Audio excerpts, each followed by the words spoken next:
Barak regional news YouTube চ্যানেলের আজকের নতুন আরও একটি ভিডিওতে আমাদের সকল দর্শকদের জানাই অনেক অনেক স্বাগতম। আজকের আমার এই ভিডিওতে আমি আলোচনা করব ইমরান হত্যাকাণ্ড নিয়ে কাছাড় জেলার দলাইসহ আশেপাশের জনগণ কী পদক্ষেপ গ্রহণ করছেন। বরাক উপত্যকার কাছাড় জেলার দলাইয়ের রাজনগর কুলিচলার সদ্য নির্বাচিত গাঁও পঞ্চায়েত সভাপতি ইমরান হোসেন বলবুইয়ার মৃত্যুর চাঞ্চল্যকর তথ্য প্রকাশের পর স্থানীয়রা প্রতিবাদী একটি জনসভার আয়োজন করে এবং দলাইয়ের সহ জেলা কমিশনার অর্থাৎ দলাইয়ের কো ডিস্ট্রিক্ট কমিশনারের কাছে একটি স্মারকলিপি জমা দেয়, যাতে দ্রুত বিচার এবং দোষীদের দৃষ্টান্তমূলক শাস্তির দাবি জানানো হয়েছে। এদিকে ইমরান হোসেন বলবুইয়া গত 10 আগস্ট মারা যান। প্রাথমিকভাবে ধারণা করা হয়েছিল হৃদরোগে আক্রান্ত হয়ে মারা গিয়েছেন, তবে তার পরিবারের সদস্যরা আরও তদন্ত করার পর সন্দেহ দেখা দেয়। পরে তার স্ত্রী রিনা বেগম এবং তার প্রাক্তন গাড়ি চালক বিজু আহমেদের মধ্যে হোয়াটসঅ্যাপে আপত্তিকর চ্যাট পাওয়া যায়, যা থেকে ধারণা করা হয় যে ইমরানকে তারা রাতের খাবারে ঘুমের ওষুধ মিশিয়ে বিষ প্রয়োগ করে হত্যা করেছিল। বিজু রিনাকে ওই ঔষধ সরবরাহ করেছিলেন বলে অভিযোগ। এদিকে এই তথ্য প্রকাশের পর কাছাড় পুলিশ গত 21শে আগস্ট রিনা বেগম এবং বিজু আহমেদ সহ 6 জনকে এই মামলার সাথে জড়িত থাকার অভিযোগে গ্রেপ্তার করে। অন্যদিকে পরের দিন ইমরানের মৃতদেহ ময়না তদন্তের জন্য কবর থেকে তোলা হয় এবং আবারও নামাজের পর দাফন করা হয়। ভিডিওতে বিজু ঘুমের ওষুধ সরবরাহ এবং রিনার সাথে অবৈধ সম্পর্ক বজায় রাখার কথা স্বীকার করলেও গত 23শে আগস্ট পুলিশ রিমান্ডে নেওয়ার সময় তিনি এই ঘটনার সঙ্গে জড়িত থাকার কথা অস্বীকার করেন। এদিকে ওই দিনের বিক্ষোভে গ্রামবাসীরা চলমান তদন্তের প্রতি অসন্তোষ প্রকাশ করেন।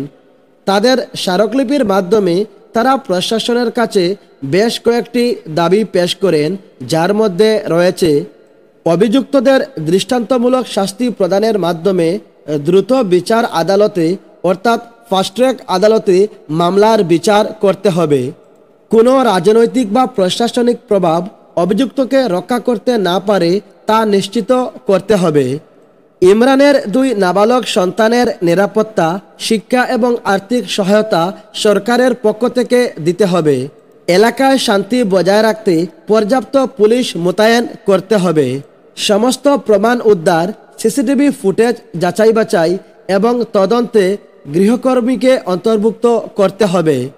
এদিকে স্মারকলিপিটি ন্যায় বিচারের জন্য একটি জোরালো আবেদনের মাধ্যমে শেষ হয়েছে। জোর দিয়ে বলা হয়েছে যে এই ঘটনাটি সমগ্র অঞ্চলকে হতবাক করে দিয়েছে। এদিকে এদিনের জনসভায় বক্তব্য রাখতে গিয়ে একজন স্থানীয় বলেন, এই ঘটনাটি পুরো উপত্যকাকে নাড়িয়ে দিয়েছে।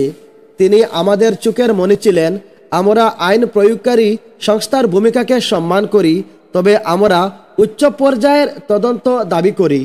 আরও অপরাধী জড়িত থাকতে পারে এবং আমরা কর্তৃপক্ষের কাছে এটিকে কেবল আরেকটি হত্যাকাণ্ড হিসেবে না দেখে সকল দোষীদের দৃষ্টান্তমূলক শাস্তি নিশ্চিত করার আহ্বান জানিয়েছেন তিনি। এদিকে বর্তমানে রিনা বেগম এবং বিজু আহমেদ পুলিশ রিমান্ড থেকে জেলে প্রেরণ করা হয়েছে, আর রিনার বাবা মা সহ ভাই বিচার বিভাগীয় হেফাজতে রয়েছেন। আজকে এই পর্যন্ত। আমাদের পরবর্তী যে কোনো প্রতিবেদন পেতে আমাদের channel Barak regional news YouTube channel এবং ফেসবুক পেজটি অবশ্যই সাবস্ক্রাইব করবে। বরাক উপত্যকাকে নাড়িয়ে দেওয়া একটা হত্যাকাণ্ড সংঘটিত হয়েছে আমাদের এই অঞ্চলে। আমাদের রাজনগর কুলিচলা গাঁও পঞ্চায়েতে যিনি সভাপতি ছিলেন ইমরান হোসেন বড়বুইয়া, উনি হাজার হাজার মানুষের নয়নের মণি ছিলেন। আর উনার হত্যাকাণ্ড আমরা সামাজিক মাধ্যম থেকে দেখতে পাচ্ছি যে সমগ্র বরাক উপত্যকায় তুলপাড় সৃষ্টি করে দিয়েছে।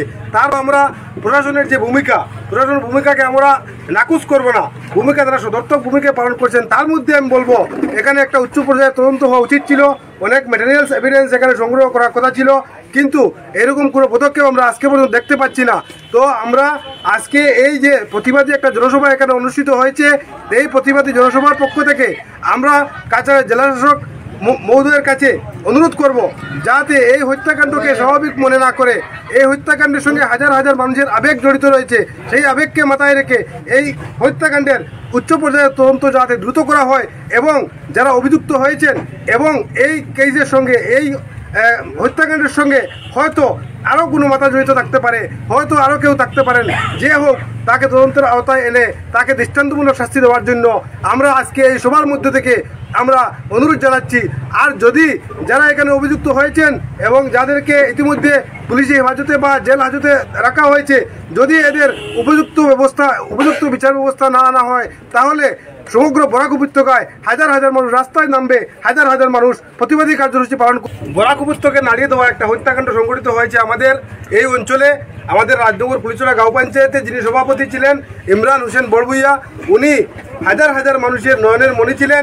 আর উনার হত্যাকাণ্ড আমরা সামাজিক মাধ্যম থেকে দেখতে পাচ্ছি যে সমগ্র বরাক উপত্যকায় তুলপাড় সৃষ্টি করে দিয়েছে। তার আমরা প্রশাসনের যে প্রশাসনের ভূমিকাকে আমরা নাকচ করব না, ভূমিকা তারা সদর্থক ভূমিকা পালন করছেন। তার মধ্যে আমি বলবো এখানে একটা উচ্চ পর্যায়ে তদন্ত হওয়া উচিত ছিল, অনেক ম্যাটেরিয়ালস এভিডেন্স এখানে সংগ্রহ করার কথা ছিল, কিন্তু এরকম কোনো পদক্ষেপ আমরা আজকে পর্যন্ত দেখতে পাচ্ছি না। তো আমরা আজকে এই যে প্রতিবাদী একটা জনসভা এখানে অনুষ্ঠিত হয়েছে, এই প্রতিবাদী জনসভার পক্ষ থেকে আমরা কাছাড় জেলাশাসক মহোদয়ের কাছে অনুরোধ করব যাতে এই হত্যাকাণ্ডকে স্বাভাবিক মনে না করে এই হত্যাকাণ্ডের সঙ্গে হাজার হাজার মানুষের আবেগ জড়িত রয়েছে, সেই আবেগকে মাথায় রেখে এই হত্যাকাণ্ডের উচ্চ পর্যায়ের তদন্ত যাতে দ্রুত করা হয় এবং যারা অভিযুক্ত হয়েছেন এবং এই কেসের সঙ্গে এই হত্যাকাণ্ডের সঙ্গে হয়তো আরও কোনো মাথা জড়িত থাকতে পারে, হয়তো আরও কেউ থাকতে পারেন, যে হোক তাকে তদন্তের আওতায় এনে তাকে দৃষ্টান্তমূলক শাস্তি দেওয়ার জন্য আমরা আজকে এই সবার মধ্যে থেকে আমরা অনুরোধ জানাচ্ছি। আর যদি যারা এখানে অভিযুক্ত হয়েছেন এবং যাদেরকে ইতিমধ্যে পুলিশি হেফাজতে বা জেল হাজতে রাখা হয়েছে, যদি এদের উপযুক্ত বিচার ব্যবস্থা না আনা হয় তাহলে সমগ্র বরাক উপত্যকায় হাজার হাজার মানুষ রাস্তায় নামবে, হাজার হাজার মানুষ প্রতিবাদী কার্যসূচি পালন করবে। বরাক উপত্যকায় নাড়িয়ে দেওয়া একটা হত্যাকাণ্ড সংঘটিত হয়েছে আমাদের এই অঞ্চলে। আমাদের রাজনগর পুলিচরা গাঁও পঞ্চায়েতে যিনি সভাপতি ছিলেন ইমরান হোসেন বড়ভুইয়া, উনি হাজার হাজার মানুষের নয়নের মণি ছিলেন। আর উনার হত্যাকাণ্ড আমরা সামাজিক মাধ্যম থেকে দেখতে পাচ্ছি যে সমগ্র বরাক উপত্যকায় তুলপাড় সৃষ্টি করে দিয়েছে। তার আমরা প্রশাসনের যে প্রশাসনের ভূমিকাকে আমরা নাকচ করব না, ভূমিকা তারা সদর্থক ভূমিকা পালন করছেন। তার মধ্যে আমি বলবো এখানে একটা উচ্চ পর্যায়ে তদন্ত হওয়া উচিত ছিল, অনেক ম্যাটেরিয়ালস এভিডেন্স এখানে সংগ্রহ করার কথা ছিল, কিন্তু এরকম কোনো পদক্ষেপ আমরা আজকে পর্যন্ত দেখতে পাচ্ছি না।